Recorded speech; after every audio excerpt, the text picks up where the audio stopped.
And welcome back to Creative Thinkers. My name is Miguel Valenzuela, and today, as always, we bring you a very special guest. Her name is Kristin Sizemore, and she is the president and founder of Sisters in the Fight, and that is a breast cancer foundation. Kristin, welcome. Well, thank you for the invite. I'm glad to be here. Absolutely. I'm super excited because, as we had spoken before, I have dealt with the whole cancer situation. Not personally, but my wife passed away because of that disease. So you have a foundation that is very, very impressive and doing a lot of things for women. But we start by asking you the question, what exactly is your foundation? Well, let me start with my sister was diagnosed with breast cancer. And when she was hitting her 5-year cancer anniversary, I was diagnosed with breast cancer. What's crazy is we don't have any genetic predisposition for any type of cancer. So when we say lightning can strike twice, it absolutely did in our case. Everybody's journey with breast cancer is different. Mine was very different from my sister's, yet it still offered the same challenges to overcome as we work towards wellness. So as I was going through my recovery, I knew that I had to be a voice. My sister, on the other hand, initially, she wanted to keep her story to herself. It was part of her healing is to go within. Mine was to go out. And with that, I told myself I will tell as many people as will listen about the importance of screening and getting your annual checkups, men and women alike. There is no prevention for cancer, but their early detection is key to survival. And the earlier you catch it, the better opportunity you have to come out on the better side of things. Right, and exactly what does the foundation do? Because I know that having a nonprofit or creating some sort of a foundation is not something that just one day comes up. No. How did it come about? Was there a journey of some sort through the time that you were dealing with the whole cancer where this came about? When I was diagnosed in December of 2018, I started my treatment and recovery path in January of 2019. Towards the end of that year, I partnered with Estella Casas with her cancer foundation, and we had a mutual friend. I set a meeting with her and said, how can I help? I feel like I need to do something that's meaningful to bring purpose to the pain that I had been through and my family had been through. So we worked together for a few years, raising money for her foundation, which she does so much in the community just as an individual, but her foundation was providing free mammograms for uninsured in El Paso and various other things, and I worked with her. As I've kind of moved through the process and got to know people and see the workings of the foundation, hers and various others, I had a different idea. My idea was not just raising money for medical need, but there is a part of healing that comes in a breast cancer patient or anybody with any kind of illness, right, where you want your family to be whole. When I was diagnosed, my son was in his first year at Texas Tech. He had just completed his first semester, going back for the second, and his immediate thought was, oh my gosh, I've got to quit school, I've got to come home and take care of me. And I said, no, that's not how this works. You go to school, that's your job. My job is to take care of my cancer and be well and all of that. So people lose sight of that fact, that the family, you bring them along with you. I remember when I received my diagnosis, I would look in the face of every individual, every friend, coworker, family member, and having to tell them I saw the pain that they carried, knowing that I had a long road ahead. That needs to be healed as well as the medical need. So with Sisters in the Fight Breast Cancer Foundation, I took it on a different journey. What was that exactly? Like, how does one, first of all, deal with that is something that one is looking at from the outside? It's a voyeuristic kind of situation, but at the same time, it's very personal because you're very connected to the individuals. So what did you do through the foundation that has helped individuals deal with it from that point of view? Well, you have to try and determine what path you want your foundation to go. I mean, and it's a business transaction. Anybody that's set up a 501c3, which we are, there's steps and processes. So there's a legal piece that goes on there. But my vision was I wanted to, bring a smile to a person's face. I met a lot of women through my breast cancer experience, and I thought, man, if there's a way to reach them in a different way, we need to do that. So it's creative programs and projects that benefit the breast cancer patient and their families. It also is how can we get community involvement where it's fun and exciting and people want to help and participate. And that's always a challenge because there's so many nonprofits out there and they're all doing amazing things. And even if it's a small portion of the community, I felt that my story, my sister's story, needed to be told. And what can we do to help? So we collaborate on occasion, but usually me at 3 a.m. when I wake up and I can't go back to sleep. Getting these ideas together, right? Oh, I have this idea. And here we go. So one of the first projects we did was called Bags of Hope. I am a handbag shoe fanatic. I mean, just your average girly girl here.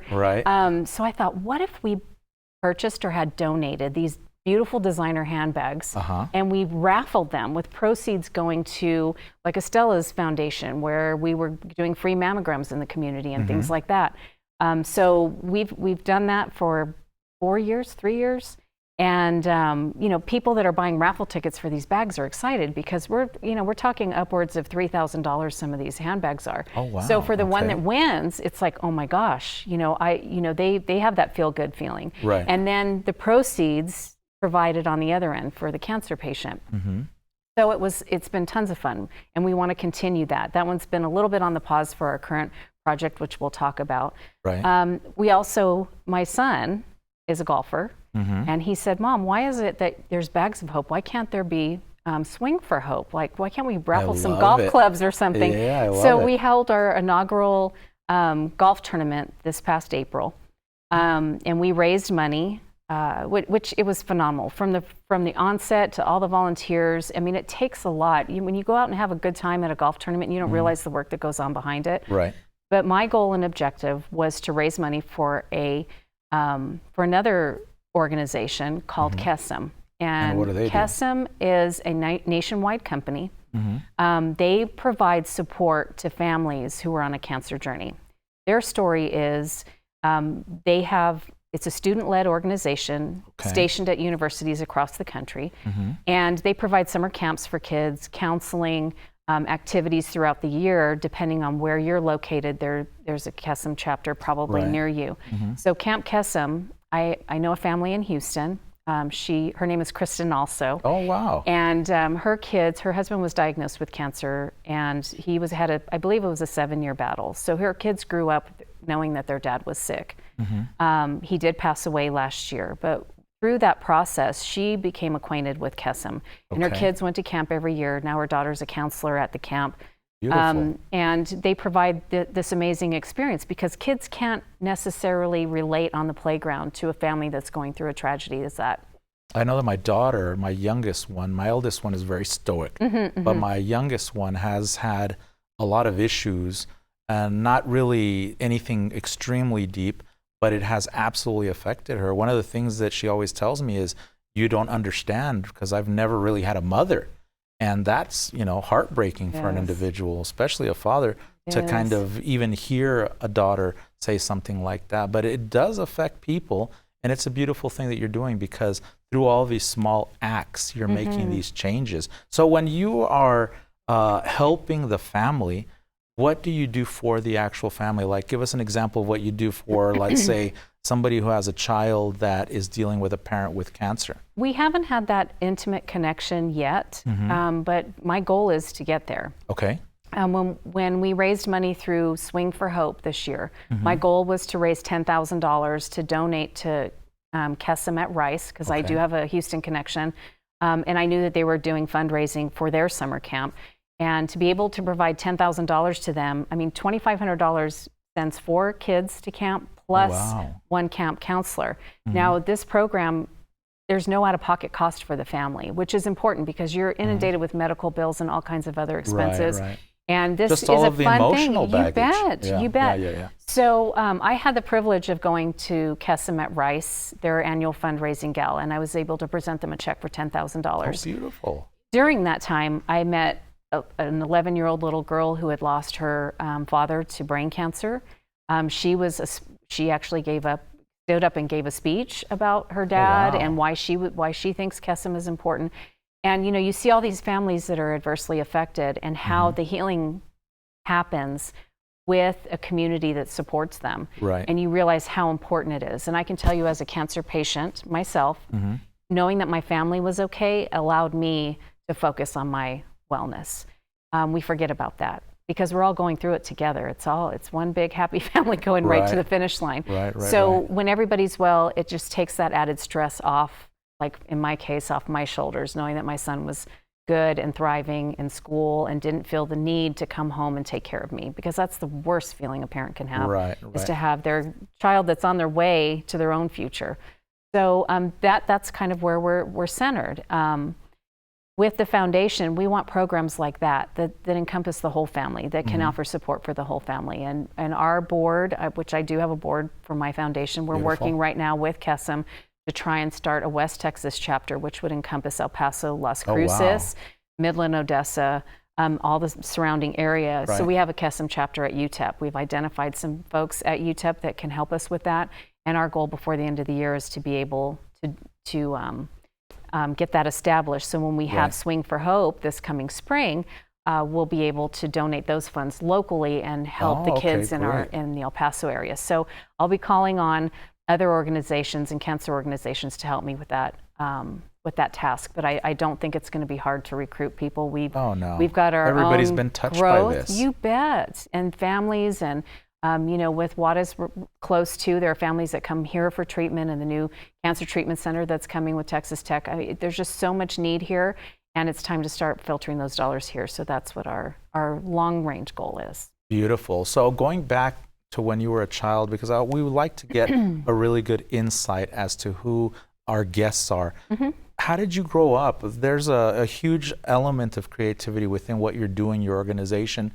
How did you grow up? What kinds of influences did you have as a child? Were there teachers or parents that really helped you kind of get that open-mindedness going? Well, I don't have a large family, but I have a tight family. And my mother was an only child to two parents that she lost to cancer. And I saw her from a young age taking care of them, and her resiliency through difficult challenges. And life is full of challenges. All of us have them.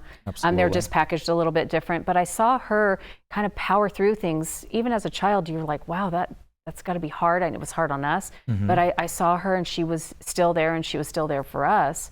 My parents were divorced. My mom remarried. My stepfather passed away. And there's three of us kids. So there's myself, my sister, and my brother. So through it all, my mom was the driving force for us. And one thing that all the things we've been through as a family, which every family has their stuff, is that we laugh at everything. Everything, sometimes at each other's expense, but we laugh and we enjoy each other's company. And that humor really is a release. So having that kind of banter at home, having that kind of release at home, and having each other really gave us an environment to thrive. And, it's when you go through financial difficulties because of a medical illness, all those things, I mean, the challenges were always there. But it let me know early on that no matter how hard it is, there's a brighter light. There's more to come. This is just a bump in the road. It's not everything. And personality-wise, I think we're all kind of marketing-minded in my family. We're all very creative and witty. So that is the catalyst for some of our creative genius that happens that probably will never go recognized anywhere. But, with our foundation, my sister and I can collaborate together on what's the next thing. And that's the fun part. That's the fun part, because all the fun that you're having putting these programs together is helping others enjoy the process too, whether they're on the receiving end of benefits from our organization or whether they're participants and volunteers with the foundation. So it's fun for all. That's a lot of beautiful information. Another thing that I try to get out of our guests is education, because obviously we're here at EPCC and we're talking to you about creativity. But how important was it for you to educate yourself, and not just education as far as education through a school, but educate yourself in the battle that you went through? I think my first degree ever was from WebMDU. No. Which WebMD. I got it. Which all of us, we take to the internet, and there's a lot out there, and there's a lot out there that you shouldn't be reading. But I wanted to fill myself with as much information as possible about the specific type of cancer that I had. so that I could choose the best approach. Because your doctors will tell you all kinds of things, but they won't tell you what choice to make on your personal journey. So you have to make those choices. So, you know, I took that as my first step in formalized education about cancer, and the fact that it affects over 200 women in our country on an annual basis. Those numbers are staggering to me. 200,000 or 200? 200,000. 200,000. Geez, that is staggering. That is a lot. And the numbers have probably gone up since my research 4 years ago started. Wow. But it's something that you have to educate yourself on. And I think most people, whether you're in a medical crisis or you're having any kind of medical need, we just rely on our doctor to tell us what it is and what we need to know. And we kind of have blind guidance, if that makes sense. And I took it on as a different battle. I wanted to know, what is this and what does it mean? And I did my own research. I learned to ask questions and take it on as a business than just an illness. And so I was very active in selecting my doctors and my medical team to help guide me through a difficult time. So that's personality driven, I think. Which is fantastic. But you mentioned that there's so much out there. And I think that when you put all of your faith into only one person, I think that's a little single faceted, if I may. It is. And I think that because it's multifaceted, you must have the, I guess, open-mindedness to say, wow, there are these other options for me to go through. And speaking of other options, you didn't start out having a foundation. You actually do something else for a living. I do. I have spent the last 30 plus years. I started when I was 5, in case you're wondering how old I am. I started in the apartment industry. I was leasing apartments when I was going to New Mexico State University. And it turned within 9 months to a full-time job. So I abandoned school for the paycheck, which a lot of us do, and went back to school at a later time, which I actually finished my degree this year in May. My son and I both graduated together. Congratulations so, to the two of you. It's never too late, folks. No, never, never. But, it started then. And my love for people and connecting with other humans in the apartment industry allowed me that. I've worked my way up. I've lived in other cities, but El Paso's always been home. But I work currently for Bohannon Development, and we construct, develop, and manage apartment communities here, Houston, and Colorado Springs currently. And there's no better gift than to give somebody a place to live. I mean, that's something very personal. It's not like a fancy pair of shoes that we want. It's a necessity. So we're not always getting people at their best. So I learned early on, as part of my education process, going back through that if somebody's moving, it's not because they rented a U-Haul and decided to drive their stuff around for the weekend. They're really there's a guided purpose there, whether it's a new job, a new baby, getting married for, the first time in your first place out of your parents' home, or elderly that are, can't take care of their home any longer and they're moving back to an apartment where they have less stress and less physical work to do to maintain their residence. So I've learned to navigate those situations and difficult situations dealing with people's homes. So I think that kind of set the foundation for me to start my breast cancer foundation and some of the difficult things that you have to face, because not everybody, like I said, not everybody's battle is the same, and people are really truly going through challenges, and to see it up close and personal is hurtful to me. I feel and relate to the pain that individual is going through, but there's healing in that. There is a lot of healing in that for me. That's part of my therapy moving forward, is to help people in the similar situation. And no matter what it could be a phone call. Somebody says, I know somebody that's recently diagnosed, would you talk to them? And I'm not a doctor, I can't give medical advice, but I can relate. I can say, I know how you feel, and this is where I can tell you my story, and I'll be happy to talk through yours, and maybe we can support each other along the way. And so it's more than a golf tournament and raffling handbags. Sometimes it's just the human connection that I think so many of us need but don't know how to go about. So hopefully Sisters in the Fight can help provide that connection for people too that are going through a cancer journey. Which is a beautiful thing to actually have individuals that are so excited to do what they do as you do. Do you think that there is a level of, or an aspect of creativity within what you do? For example, when you started thinking about what can I do to raise money, we often try to open our minds to new ideas to see how we can do that. Are there other things that you're currently working on? And one of them being the whole dress. Tell us about that, because that's very, very creative.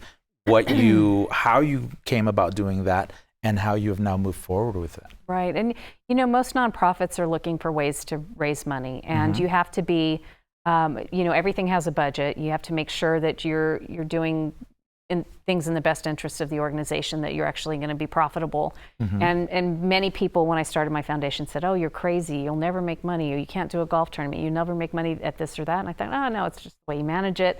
I'm going to do it my way." And that's my personality too. But the dress.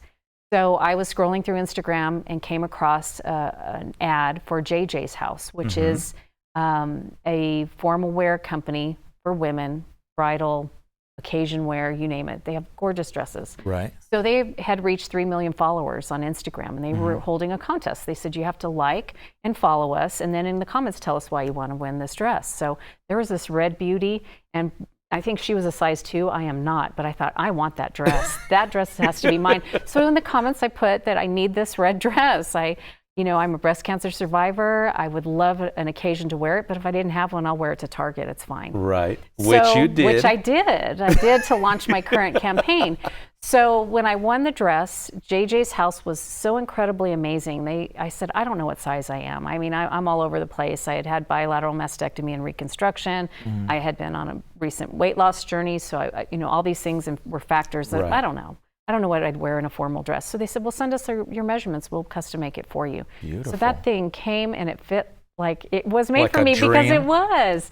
It was. So I thought, there's no way that I could have this experience and not share it with others. So immediately I thought about my foundation, and I said, well, you know, this dress is beautiful, but you know what? Courage is beautiful. Right. So why don't I launch a Courage is Beautiful campaign so that we can gift dresses to other women on a breast cancer journey who need to feel that, you know, feel beautiful again, because a lot is taken from you when you go through cancer, chemotherapy, mastectomies, reconstruction. You're never put back together the way you were made. So, and it's not just even breast cancer, even though we're talking about that. It's so many others, right? Yes. Yeah. So in this particular case, I had been in contact with people from JJ's House. Their corporate headquarters are in London, so you know we have the time difference thing. So a lot of stuff was done by email, and I said, "Hey, would you like to collaborate with me? I have this idea about Courage is Beautiful," and they were in the process of rebranding, and they want to say every woman should be beautiful, should feel beautiful was kind of their tagline on theirs, but mine was Courage is Beautiful, celebrating the strength, resilience, and survivorship of women on a breast cancer journey. And they're like, "How many dresses do you want?" Kidding. I was hoping you'd give me 50% off, but I'll take free. Free works for me. So that's when we decided to launch Courage is Beautiful. We had a similar contest online, raffling dresses to women in the El Paso, Texas area who had been on a breast cancer journey. We had 7 women that were selected. Their dresses are on the way.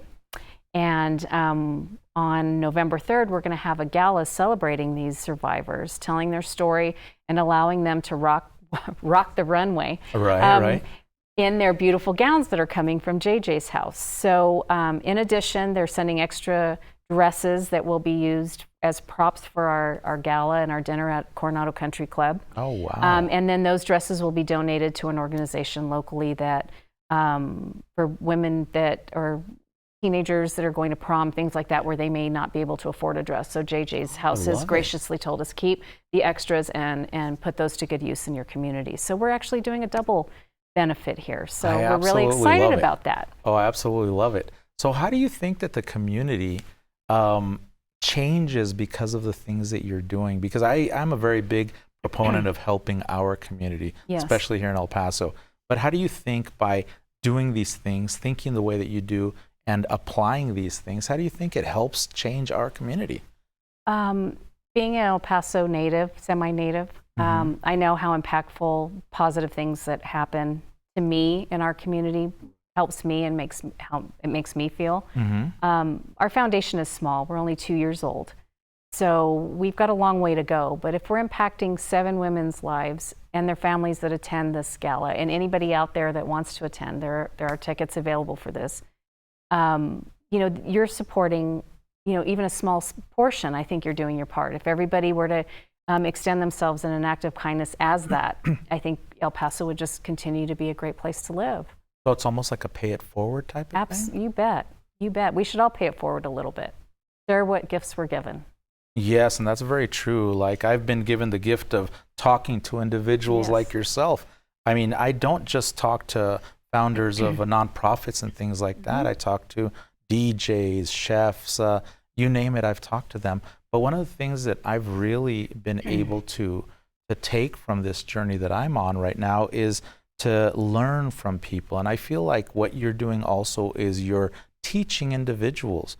What kind of message do you think that you could give our audience that is viewing us right now in reference to anything? Because there's a lot of things that one can teach people. You can teach them how to appreciate things. You can teach them how to move forward. You can teach them all types of things.